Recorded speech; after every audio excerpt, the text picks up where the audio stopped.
Well, hello again, everybody. We are here with a new Dispenza chat with Joshua Whiteland again. First of all, thank you, Joshua, for making time to jump on here and chat. We always love chatting together.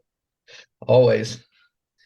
Well, it's a beautiful day here in February, and we've got a lot to discuss today. As usual, we'll just let the content go where it goes, let the universe decide. Absolutely. The unknown. But just to kind of throw some teasers out there. You and I both just got back from Colombia, Cartagena, and Yep. we're there for the 7-day retreat. So we can kind of talk about that. You were a volunteer for the first time at that Yes. event. So I'd love to hear about your experience with that. And then we've been back in the real world, the plane of demonstration, and want to see how we're doing on the practice. So I guess go ahead and get started. How was the volunteer experience? Well, the volunteer experience was, for first and foremost, was just absolutely incredible, absolutely amazing. A completely, new level to the experience with Dr. Joe's work.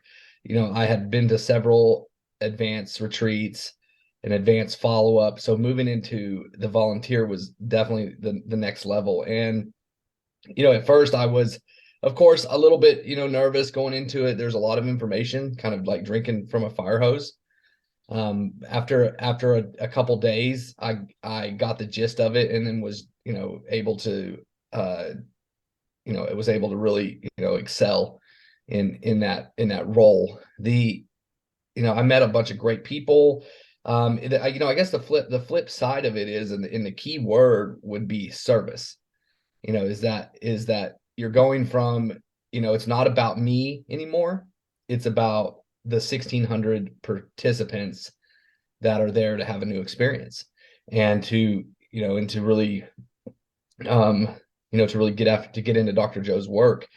And so that was the mindset I had going into it. Like, even I had a few calls before, and I went into it, and it was just, I just kept telling myself, like, this is absolutely not about you. This is not about, you know, me. This is about them, and keeping that mindset. And then in the beginning, you have registration. You're registering 1,600 people. Some of them are already there. Some of them are flying in. Some of them are just getting there that day. Some of them are late. Some of them are wanting a lot of information. Some of them don't want any information. And just getting to practice over and over and over how I'm maintaining my own coherence, my heart coherence with, multitude of people. Yeah. And then also, and then just getting to practice that, like you say, maybe if I didn't, if I wasn't ever, I was very kind to everybody, but then I was like, oh, I could have said that better, or maybe I'm giving too much information, and maybe I need to ask people, what do they want, and not trying to just, throw a bunch of information at them. And I got to practice that over and over, and just, but also just to kind of see, everybody's kind of demeanor. They're definitely having that they're coming right out of the 3D, most of the people, some of them, from different backgrounds, different cultures, different languages, different countries. I think there was like people from 64 different countries there.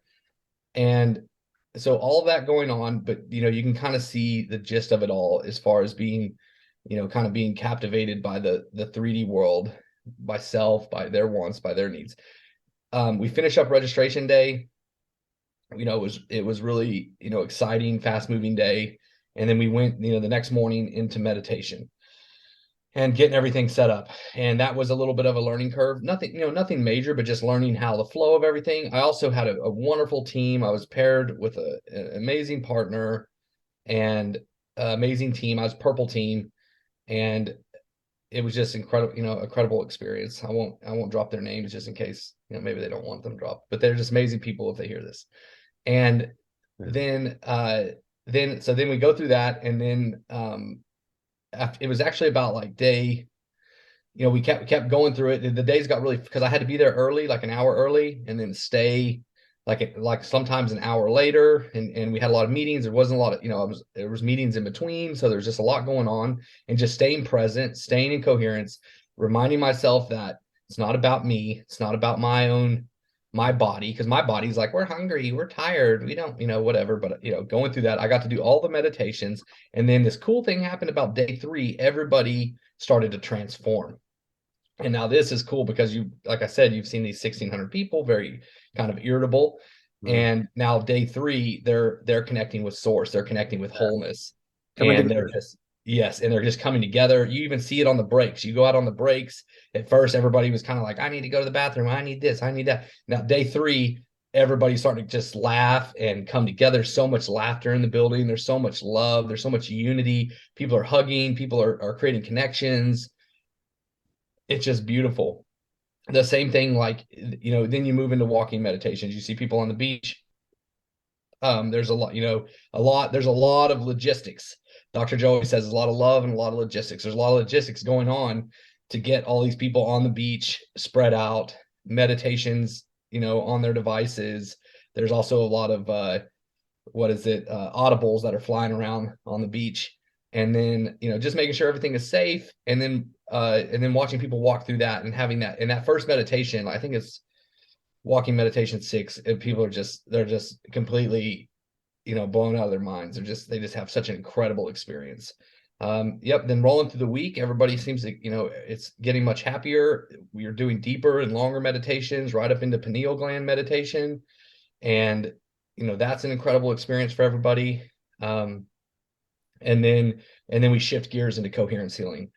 And, that being able to be in the room with the Heelys, because, I've always been a healer. So I was in the room helping facilitate the flow of people, and being able to hear Dr. Joe talk about the Heelys kind of message that he kind of preps them was just absolutely beautiful. And yeah, and by the end of it, it was, it was like it was over too soon. And but you've witnessed that everybody's had this massive, they'll never forget it. You can't go back. It's permanent. So This this has been our 5th event together. Is that right? I think so. Yeah. Not actually 5 together, but we've both done 5 events. And you encouraged me, Joshua, to start trying to become a volunteer. And it's a selection process, and so I'm just going to start putting my name out there. I did, though, realize this event, I happened to sit next to several other men who were there for the first time. And I was reminded just how transformational that first event was for me. It's amazing how we can forget, as we move Yes. through our journey. I guess you could say I tend to get kind of stuck into some of the nuances, and I'm working on certain things. But that first big, I guess you could say, awakening moment, and it was really a beautiful thing to see those people next to me have those moments. And I was able to kind of share, and I guess in my own small way was able to help them too, because they were asking me lots of questions. And so that was really special for me. You had mentioned a couple things. I wanted to see if you felt like you'd like to visit about it. The first one was just how impressed you were with how much goes on behind the scenes to facilitate as easy of a transition for the people that are, coming to attend the event. Also to try to help them be, I'm trying to think of the right word for it. Just to leave everything behind and forget about it for 7 days, and how impressed you were about the care that the Encephalon team puts in to try to make that as real of an experience for every person as possible. Can you share what your thoughts were on Yeah. that? Yes, absolutely. They want to create an environment of timelessness. But when you have 1,600 people, how do you create an environment of timelessness when people need to eat? People need to, they have different things that, for their body to function, music, flow of doors, sections, just how everything is designed for maximum output of the participant, and for them to have a maximum experience. And it evolves. Like they've already put in tons and tons of work to have everything set up, but it's also kind of like a moving process, because different locations ballrooms are different, then the people show up and you think one thing is going to work, and you're starting to see, okay, this isn't working as well. So on the fly to make an adjustment and to maintain, to be able to maintain the flow of everything. Like, say, for instance, there was at this event, there seemed to be limited female bathrooms. Well, boom, they quickly made an adjustment, worked with a contractor, brought in some portable bathrooms for boys, so that they could take the boys' bathrooms and then open them up to girls. But just their constant moving on the fly, Yeah. and allowing for that, them assigning people that have, maybe special needs or need a special assistance, just and how everybody is coached into, to maintain coherence and to be a part of. And then also, like, as a volunteer, I did all the meditations. So I would get to sit right in with everybody, do the meditations, and then, be able to immediately or to switch gears into a support role. And yes, it was just phenomenal. Even the sound and, all the sound. I was talking to the sound guy, and he was talking about, like, how a lot of times, like, when he's reaching out to these companies to contract, these speakers and all this video audio equipment, and that they're like, oh, you just need like a microphone and a speaker. And he's like, no, I need you to think more like U2 concert coming.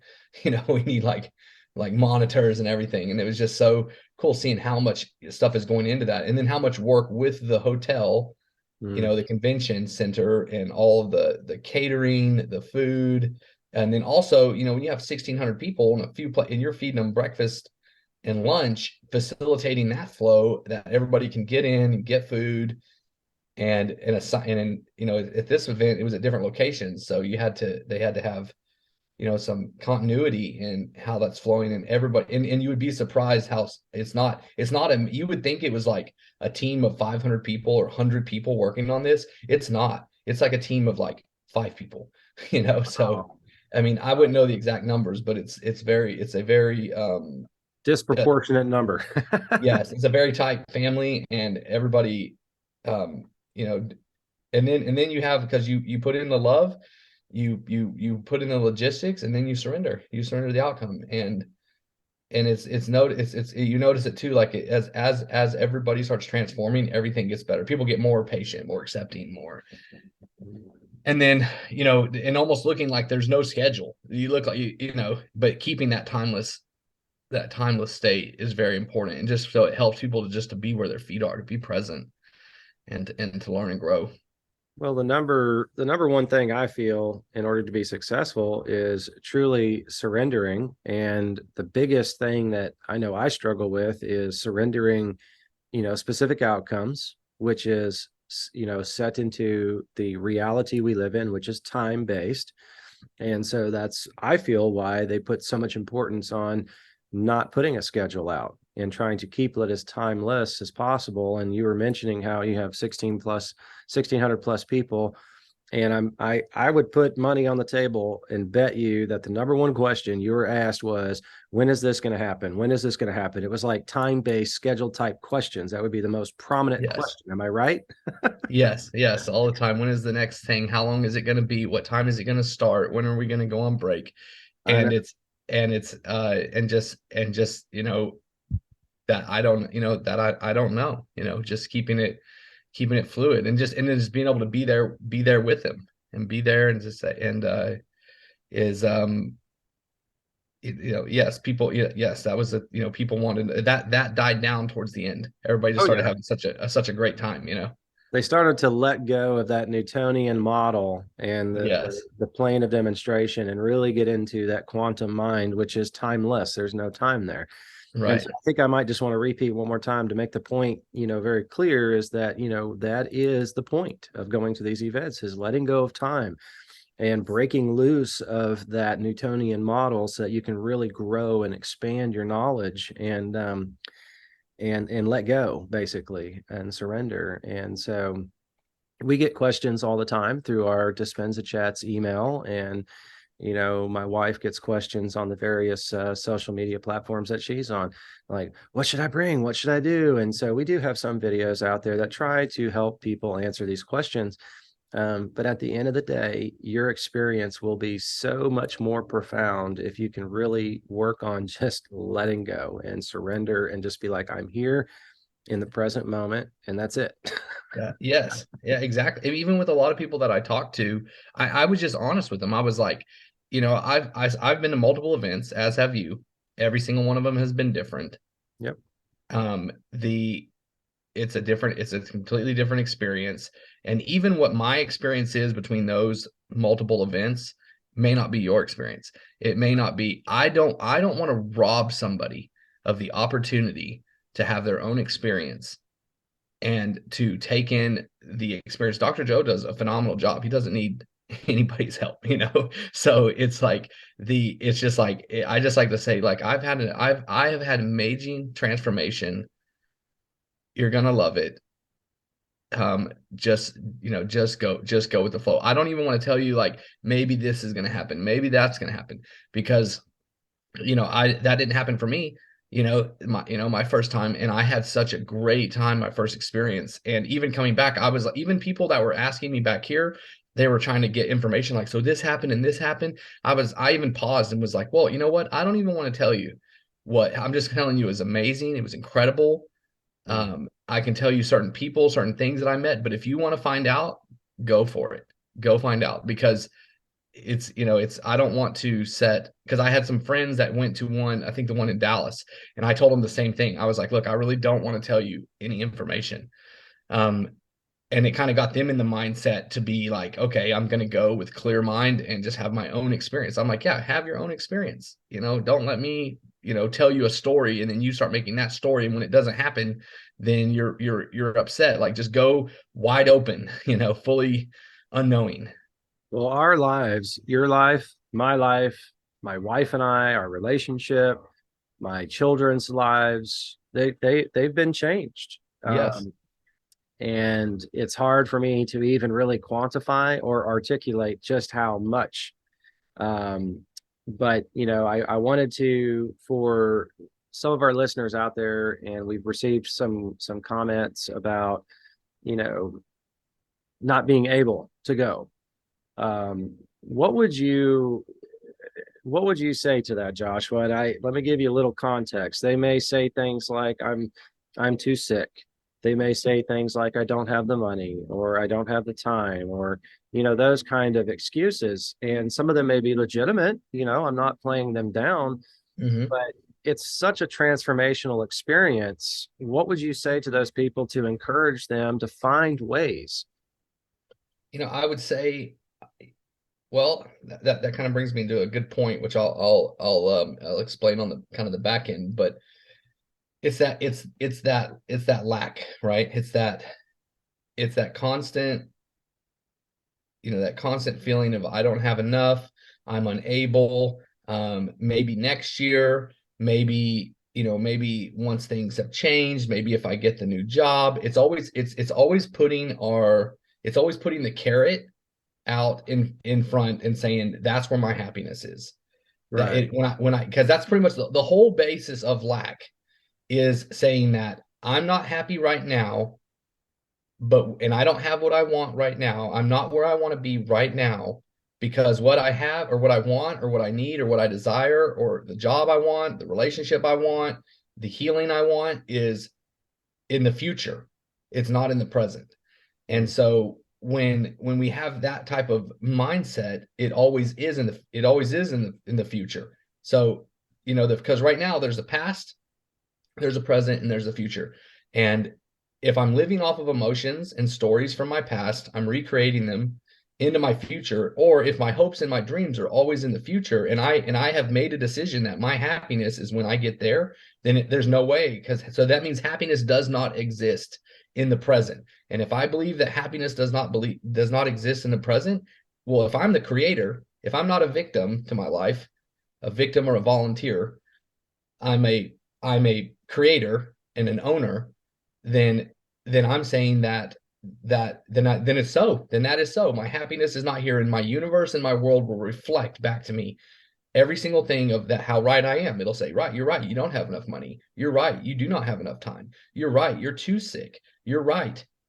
you're not happy, and it will show me. But me deciding I am happy, I am going to an event. I do have the money, because the money's already here, right? The money's already exist here. It's just drawing it into yourself and practicing this work. And I promise you, it will line up, and just setting that intention. So what I'm talking about is that intention. And now, not looking for, once you set that intention, not looking for like, well, maybe it'll come from here. No, because everything that I have experienced came from the unknown. This relationship came from the unknown. Mm-hmm. Going to Dr. Joe for me came from the unknown, a place that I would never have looked. I didn't even know existed. Other opportunities in my life came from the unknown. It was never, I thought it would come from this place because I'm actively involved here. No, it came from the unknown. The last part is just, it's something that's people that can take with them. And this is something that I learned in the military, and I've learned it in many other places in my life. And Kyle, you may have heard this too, but there's 3 things that I do that have made me very successful. And number 1 is I just show up. I show up every day in my life. I show up wherever it's going to be, because it doesn't matter if my body's saying, oh, I don't want to go, or we're too tired, or whatever. The Army always said, just show up in the right place, in the right uniform, in the right time. So I show up is number 1, no matter what it looks like. I don't care if I have to show up, and I show up a lot. I don't mean just show up like twice and say it didn't work. Show up a lot. Show up every day for yourself. Number 2 is, and if I don't, sorry, I go back to number 1. If you have a day and you didn't show up, okay, I didn't show up. I'm gonna show up. Just make that correction. Don't morbidly reflect on that. Number 2 is to work hard. And when I say work hard, is do the best you can. And only at the end of the day, when you lay down in bed, if you did the best you can do. And that's not my best. With yourself. Yeah, that's not Kyle's best. That's not my best. That's, I only hold myself to my standard of what it looks like, what my best is for me, and someone else's best for them is none of my business, but it is what it is for them. And then number 3 is be coachable, teachable, ask questions. And that's, find information, be willing to learn, be in a learning mindset, because once you think all the answers, or you think there's everything there is to know about something, well, you can't learn anymore. So basically those be showing up for yourself, doing your best, and being coachable and asking questions, and then surrendering the outcome to the unknown. And I promise you, if you can do that right there, everything else will happen. So I guess that's kind of, no, that's a great response. Everybody's situation is a little bit different, and every person, I think, struggles with some level of impossibility. They're in their minds, they paint the picture in the belief that it's impossible. I am a person who can vouch for that, myself. And there was something I was working really hard on in my personal life, and I felt like the changing boxes meditation was the right one. And so it was actually when my wife was in Cancun, I was trying to meditate here at home. And so I chose to do the changing boxes. And it was really difficult for me at first, because the 3-dimensional Newtonian reality was one aspect, and then in my meditations I was trying to change the box, right, change the picture.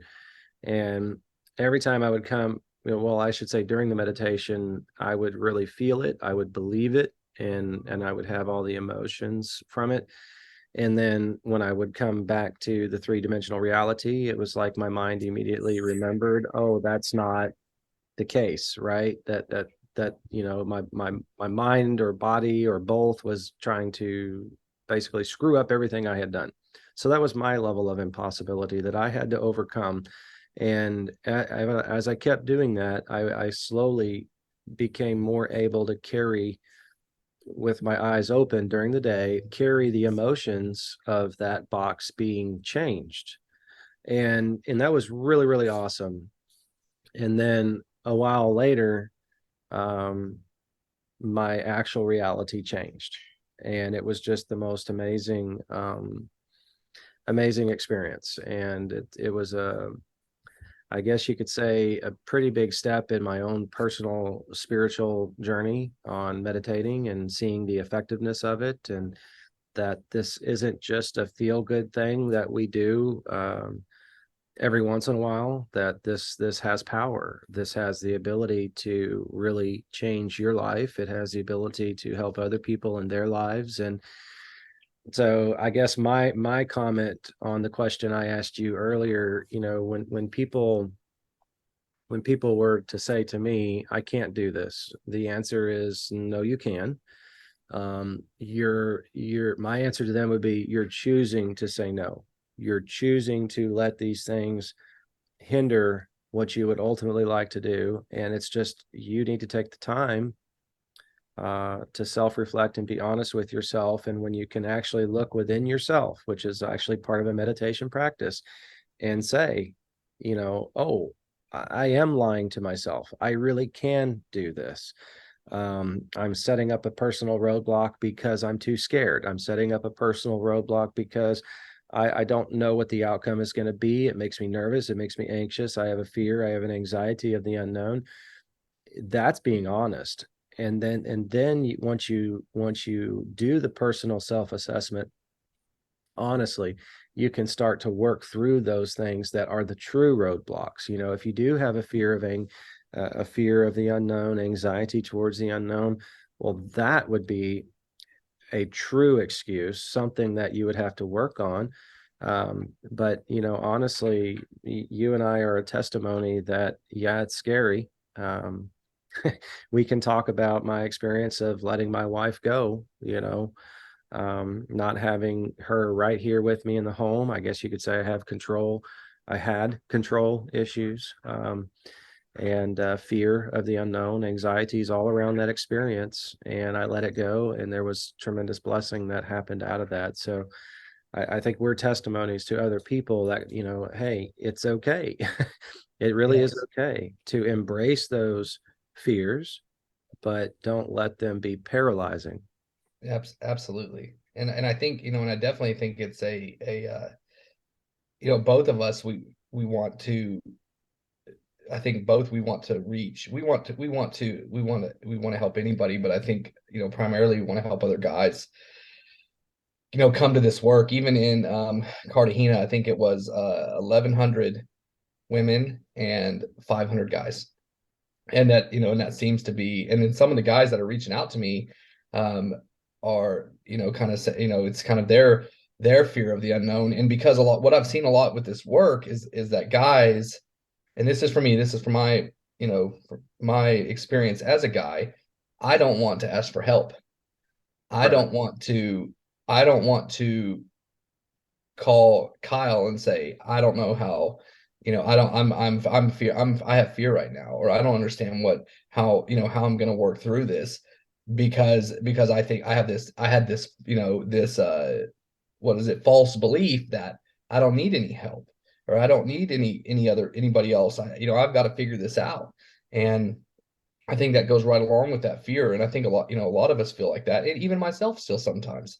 And but I think where community is so important, and having a community and having people that, to help guide you through things that have walked that path before, and also be willing to be courageous and come up and say, I don't know, I don't know, but I'm going to go down this path. And I mean, I'm having a hell of a lot of fun.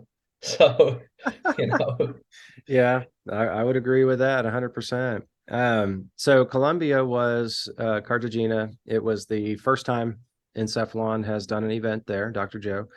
yes, And that was their 40th week long. Is that correct? yes, 40th. Or Well, I think either 40th week long or 40th event. I think they said 40th week long, but 40th week long. still pretty cool. Yes. And they're going to be, I bought tickets to go to Nashville, and so we're going to be going there to that week long, and then also to the advanced follow-up in Denver. Yes. So how about you? Did you do any of that? What do Have you bought tickets to any of those events yet? no, so right now my next road is like Dr. Joe um has another company that's called NeuroChange Solutions. That's right. And this company is basically to bring change into organizations, you can do individuals and, corporations, companies, things like that.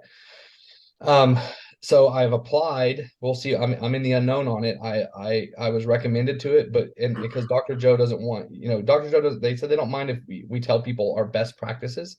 This is my best practice in this meditation, or how my life. But as far as teaching Dr. Joe's work, that's something that they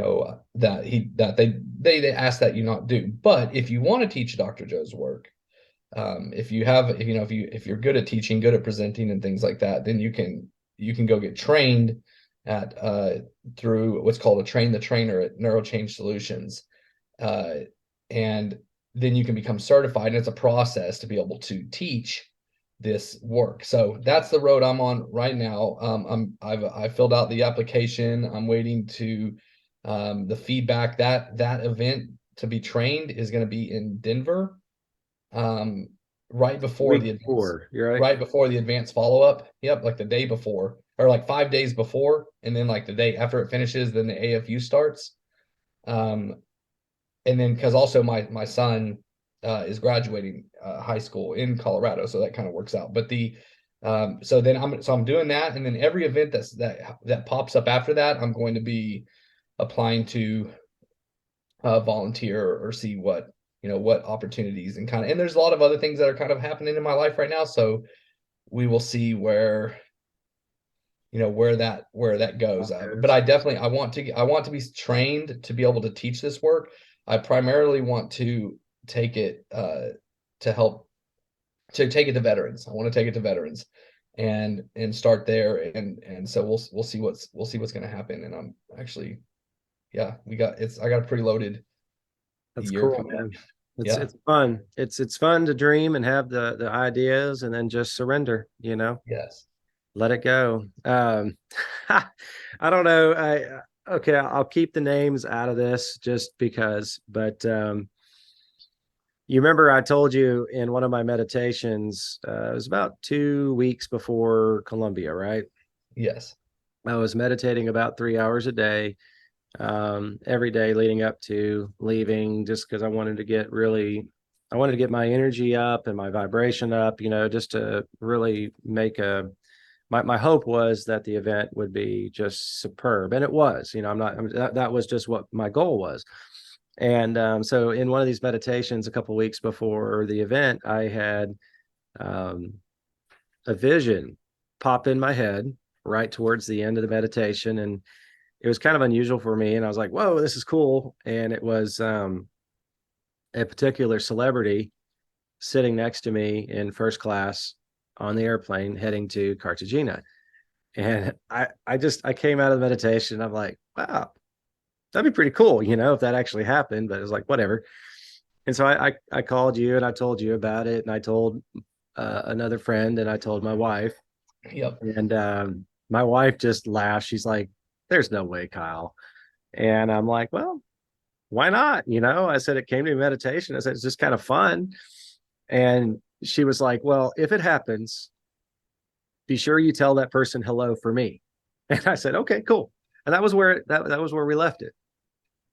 So a couple weeks goes by and I'm getting on the airplane. And my flight was broken up into two different flights, of course. It was going into Panama City, and there was a short layover, and then from Panama City into Cartagena.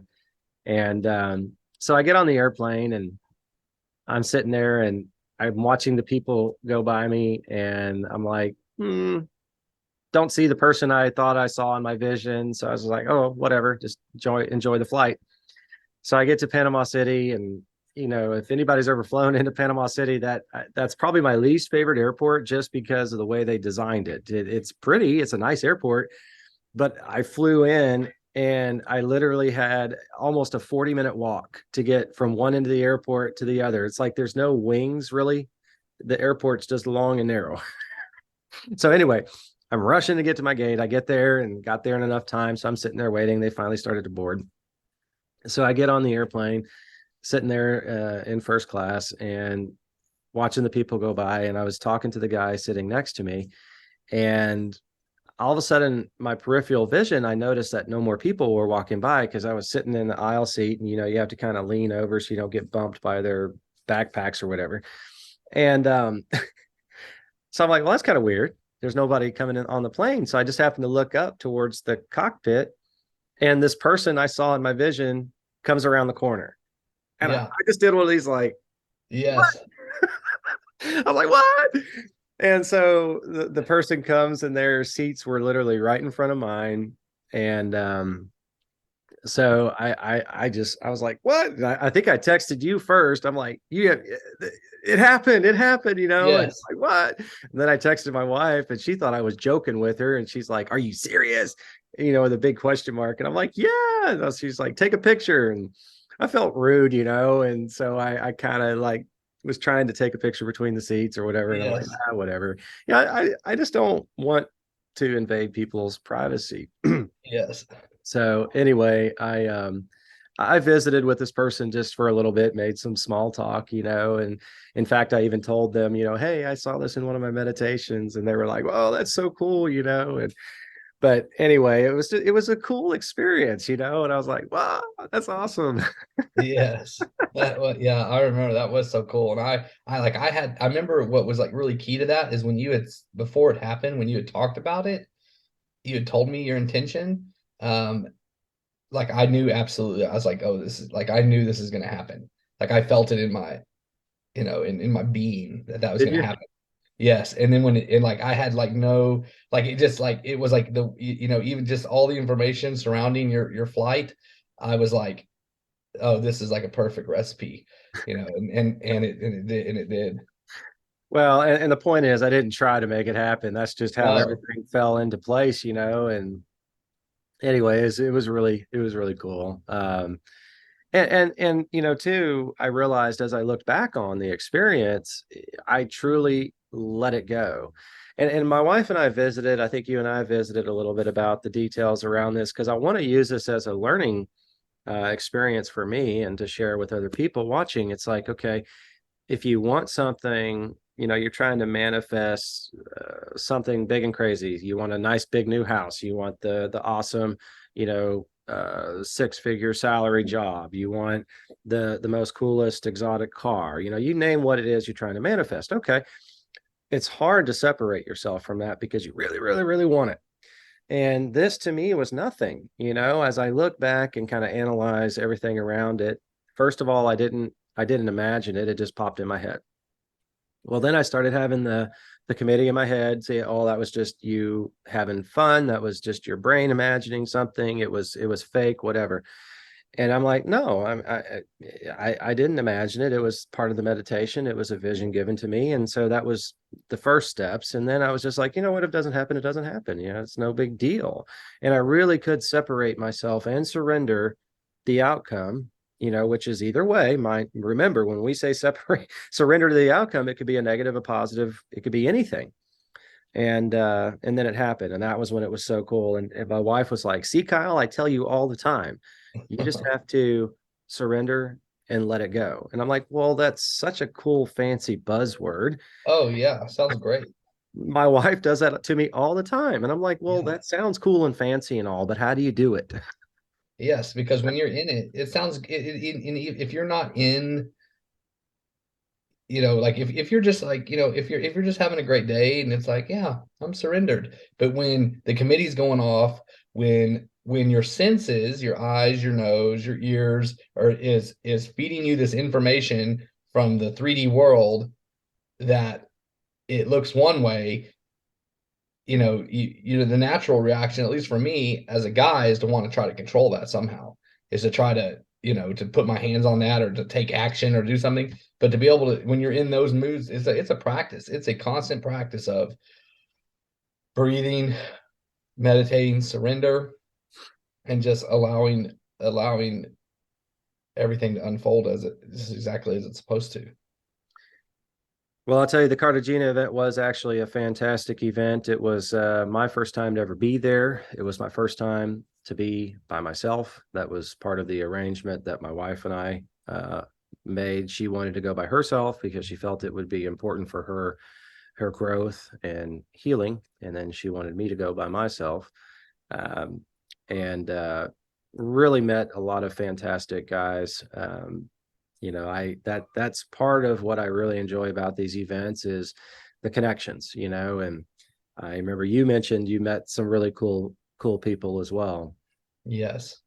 Yes, and meeting people, and what helps so much is too, going to these events. Like, yes, the event is wonderful, but meeting other people that have similar, internal struggles, Yeah. that has similar, I guess you could call defects, has similar behaviors, has, different stories, that it's what it realizes is that I'm not unique. I'm not unique in how I feel or how I perceive things. And when I feel a part of and it's me, is I'm the one limiting myself. If I don't feel a part of, I separate myself from oneness, from wholeness. And when I go to these events, I realize, oh, there is no separation, and there's just only wholeness. And everybody here is, having some kind of experience, and being able to help one another, and to feel whole in that, and meet some, and to know that it's not these people, it's not these spiritual giants, it's not these people from a mountaintop telling you, or from a moral high ground. It's people just like me and you, Yep. that have the same limited beliefs around something. And and and some days I can be, what I guess the word would be, spiritually fit. And some days Kyle's spiritually fit. Some days we're both spiritually fit.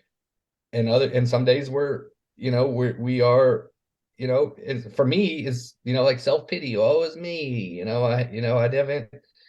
I haven't had a mystical experience, or I haven't, it's like, I don't even know if this is working or whatever, but it's all the same thing. And everybody's just trying to overcome some limitation of themselves. And then that feels really cool, because now you can take off the mask. Now you can quit playing the charade. Now, I don't even know. Most of the time, I don't even ask people what they do for a living, who they are, what their role is. Like, I don't care. I just want to hang out and be with them. And I get that feeling, that experience. And then when you go through that, you create this bond. You create a bond with people. And I think honestly, that's all I've ever really been looking for my whole life, was oneness, was connection, wholeness, a part of. And knowing that I don't have to keep telling myself the same story, and that I can heal anything, and I can live my life. I can be a creator of my life, and that's empowering. And So yeah. my biggest victory in Colombia was I finally hit my pineal gland. Yeah.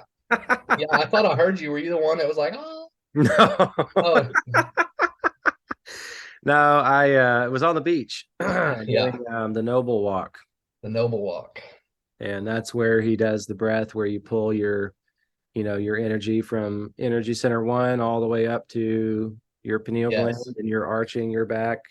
And I've always been nervous, just some of the things I have to work through is, okay, am I going to break my neck if I fall down? What are people thinking when they look at me? It's just all that stuff. And so this particular day, I just said, you know what, that stuff started. And I just told myself, I'm like, it'll be okay. It'll be okay. Stop worrying about it. And so I really, really went all in, truly let go, and I hit it. And I just remember feeling the energy rush into my brain, and I started to feel like I was going to pass out. And that's when my body kind of started to kick in and be like, no, hold yourself up.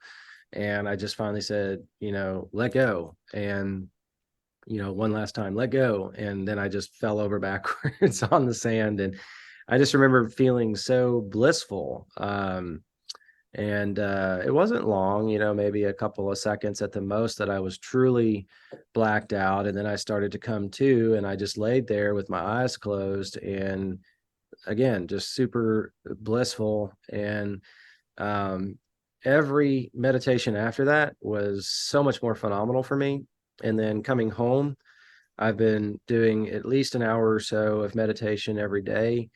and really focusing in on the energy center, the blessing of the energy center meditations. I, for whatever reason, have not liked those. At the beginning of my spiritual journey, I focused more on the manifestation side. Um, and since coming back, I've liked the body electric Yes. meditation.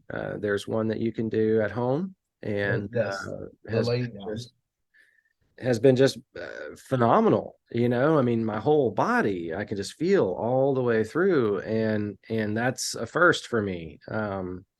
So I share all that because, hey, it's taken me over a year. And you could say that I've been on a pretty aggressive campaign, hitting 4 retreats in 2022, fifth in 23, and, trying to meditate every day. So I've just finally got there. But what's your pineal gland experience? Oh, I forgot to mention one important thing right up here. Yes. Like I could feel it. It's like it's pressure. Like I was telling my wife the other day, it's almost like somebody's hand is just lightly pressing right there. When I start engaging it, for me anyway, it's like during my meditation, I'll feel pressure and then some tinglies. And then during one of the meditations, I was feeling all of this tingliness right up in here. It was cool. I enjoyed it. Yes. I for my whole journey in this deal has, for the as far as the pineal gland meditation goes, has pretty much had everything to do with my breath. And then when I first learned the breath, I felt like, oh, am I doing this right? And I felt so kind of like off rhythm, or I was it was I would say as a best practice, is to work on the breath, to do meditations that have the breath. And I'm referring to the breath, that where you lock down your perineum, from your perineum, and you pull the energy up. Yeah. And more recently, I have really strengthened my abdominal muscles, and I can lock down those centers. I can pull my belly button towards my spine, like as I'm pulling the breath up, in unison with the guided meditation. And then once I get up into my, past number 5, going into my head, and I'm squeezing and I'm squeezing, I'm actually feeling in my brain that pushing and pushing and pushing and pushing, where I couldn't. Used to, I'd kind of feel something, and now I know what it feels like. And as soon as I get that, it starts like building, building, building, press it. And it's like, and then hold it, push, and I keep pumping and pumping. And at first, like it was frightening, because you think, am I about to have like a brain aneurysm? Like it's like, but go with it, go all the way in, and it takes practice. And then boom, you have this. I've had this completely, like, the way I describe it is almost like a blackout, but not in a sense that that is frightening. In a sense that it is a month, what I would describe as bliss, ecstasy, Mm-hmm. joy, and freedom. Pulling my mind out of the body. That's what I'm doing. Recently I was sitting in the bathtub. I'm not gonna say this is the best practice. Don't try this Do if this at home. don't do this at home. Your limit. You know yourself better than me. But I was in the bathtub, and it felt like, because I was sitting in water, that it was almost like a conduit, like that it intensified, and I fully like blacked out. But my body didn't fall down. My autonomic nervous system, or my body, remained in a seated position. But it's like I blacked out, and was basically entering into, the quantum dimension. And I wasn't doing any meditation. I was just doing the breath. I was just like, do the breath. If do the breath. That's what Dr. Joe always says. So I did the breath, and then I came back, and I started laughing, and I didn't even know how long. And I was like, I'm going to do that again. And so I did it like 4 or 5 more times. And I'm just like, Whoa, that was cool. yeah, I'm just sitting in the bathtub like a little kid laughing. doing this breath, and that's the experiment, right? That's the experiment. You've got to experiment with it, because where it comes the most important is when I'm out in my life. When I'm out in my life and the committee's starting to wrap around, or I'm having to walk into a place, maybe I'm in my car about to go into some place, and I realize I am fully in self, or I'm fully in believing my environment or my conditions, and I can immediately quickly lock down energy centers, do a breath. It shuts off analytical brain.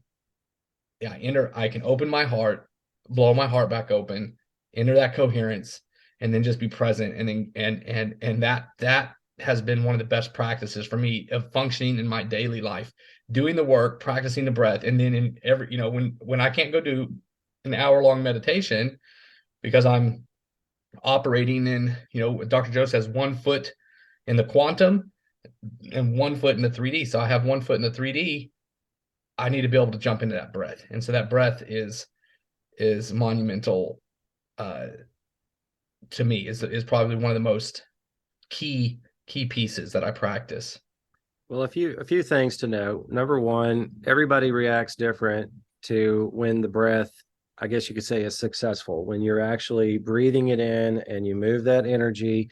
And so my recommendation is practice somewhere safe and secure, sitting on the edge of your bed, sitting on the floor, nothing hard, around you in case you do have a body convulsion or something of that nature. Some people may not. Yes. A lot of people do. So until you have that experience for the first time to see how your body will react, it's best to be very, very cautious on how and when and where and what's around you. The other thing is, as you practice more and more, your body is more suitable in controlling the outcome, to where you can almost get to the point where you're doing it in the shopping center, or at the grocery store. In fact, the other day, I was doing it in Kroger. I'm pushing the Yes, shopping yes, I cart. remember that. I I'm remember that. pushing the shopping cart by the cheese, and Yeah, my wife is sitting there, and I'm just start practicing. I'm like, woo, I better stop. yeah. Is that when you called me and you were like, you sounded like, you had done like 2 meditations, and you sounded like, Cheech and Chong. Oh no, wait, that's a No, different story. That's a that's good a one different though. story. But Yeah, no, the other thing about the breath I want to share is don't rush it. Don't get frustrated. I went through those emotions myself because my wife was able to do it much faster than I was, and I felt like I was being left behind. Felt like I was a failure. And what you're doing when you move that energy is you're basically releasing what's called the Kundalini energy, and it's a huge spiritual transformation, and your body needs to be ready. So if you just, again, surrender and let go, practice the breath, but don't get frustrated when it doesn't happen or it's not as awesome and wonderful as the person sitting next to you. It just embrace the fact that your time is going to come when it's the right time. And that was such a cool experience for me, on the beach there, and everything after that has been wonderful. And that's a really good segue into the story you reminded me of. After I got back from Cartagena, my meditations were so intense, and I had gotten home around noon. That's my typical time to do a meditation. And I had done 2 meditations back to back. Can't remember which ones they were. It's not important, but I just got so deep into it. And when I came out, I was like, wow, this is incredible. I feel like I've just done some drugs or something, and yeah, completely sober, but my pineal gland was producing some of the best pharmaceuticals known to man. And absolutely. so I go about my day, I get in the car, and I'm like, whoa, I got to be careful. I said, this is kind of crazy. And so I get my head in the game, with what I'm doing. And I go, trying to think of, I think I was at Kroger shopping parking lot. I was parked in the parking lot, and you had called me, and I'm talking to you, and I'm like, laughing. And Yeah, yeah, I'm like, dude, I think I'm gonna have to let you go. I'm pretty zen right now. yeah. You sounded like Saint Francis of Assisi, because all these birds were like, quack, quack, quack, quack, quack, quack, and you were just like, bro, I'm going into this. And then later that same day, Josh, I go Yeah, to the restaurant, So 6 o'clock. Yeah, I think it was around 6 o'clock. And my wife and kids are meeting me there. And I go stand in line, and my wife is just looking at me like, "Are you okay, Kyle?" I'm like, "Dude, I've never been better. I'm fine." She's like, "Okay." I said, "I'm just like super chill right now. And so we've got a lot of kids, and usually ordering food is kind of stressful for me. I mean, I'm like, just hurry up, order your food, sit down. I'm just sitting there like, la di da, life is wonderful. And my wife turns over and she looks at me and she's like, you ready to order? I'm like, oh, it's my turn already. She's like, yeah, like totally different Kyle. And so the coolest part though is that, I used to get those feelings. Typically it would be like, well, when you and I were in Dallas, we'd come out of a meditation at the event, and we'd go out on the balcony, and I would just be like, wow, that feels great. But 10-15 minutes later, it's gone. And usually would not have those types of feelings just from meditating at home.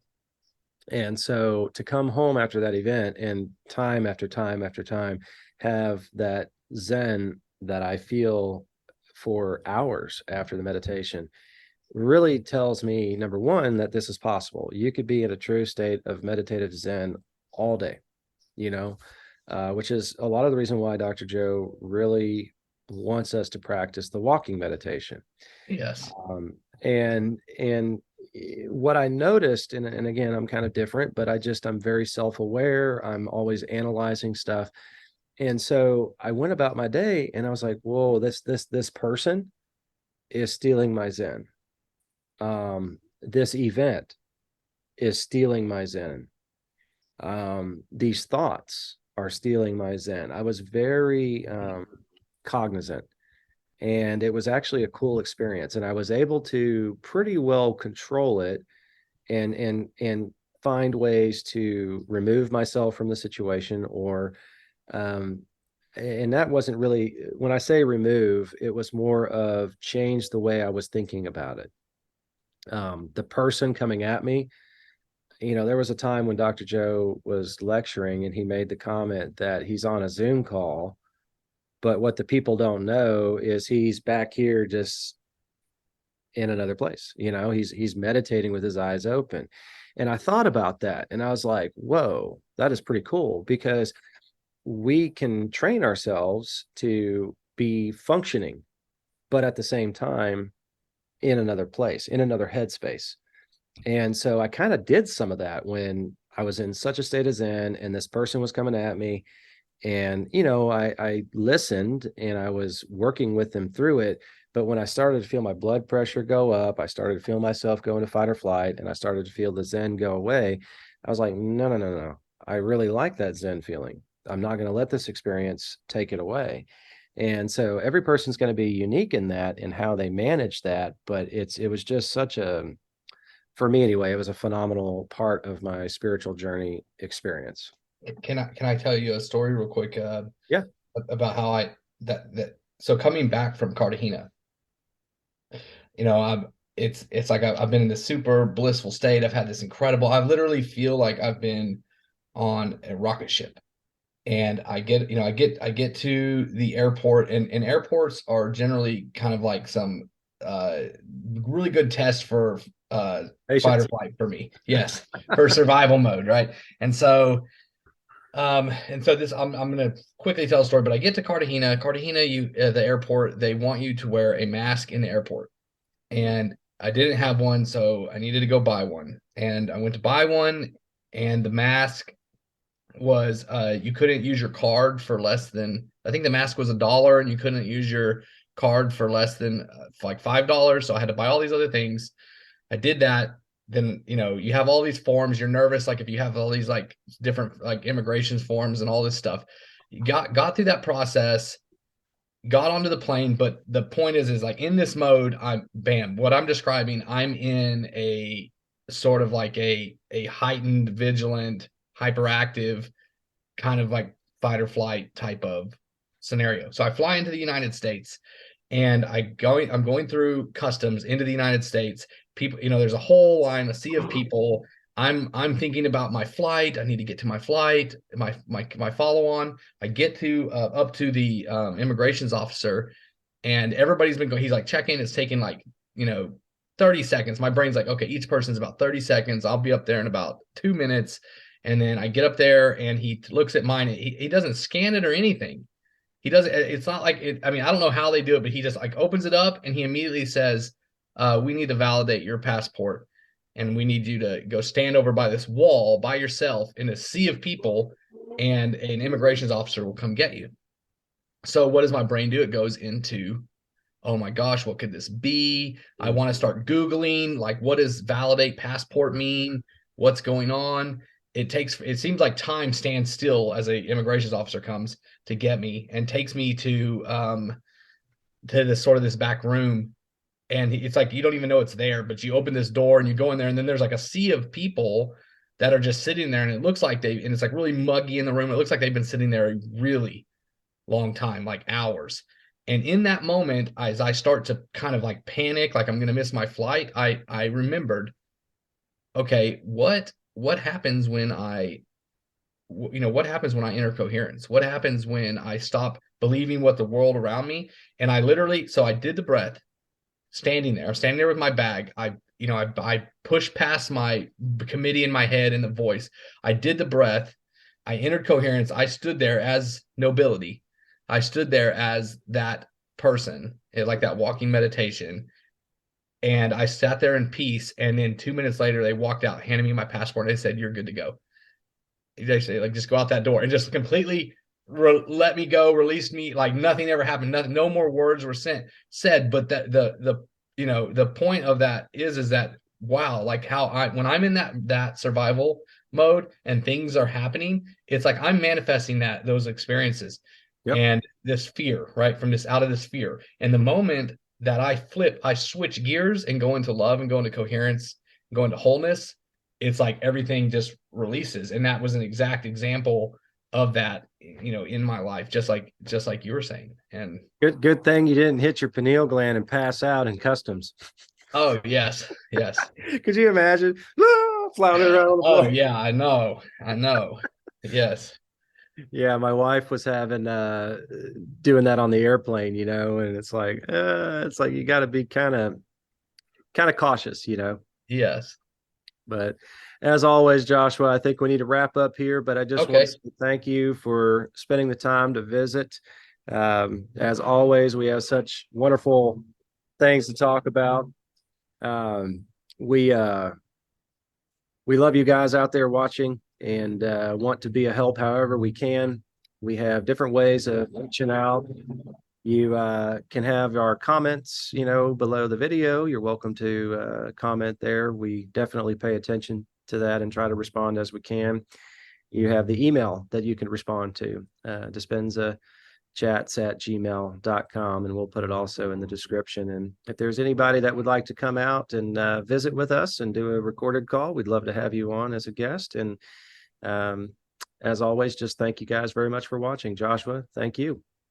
Oh, thank you. And yes, and I also have a YouTube site, and if I have a website, joshuawhiteland.com, and you can sign up on there if you want, if you want to try to connect as far as a call or to talk about this work. But so yeah, there's plenty of opportunity. So That's right. Well, until next time, Joshua, take care.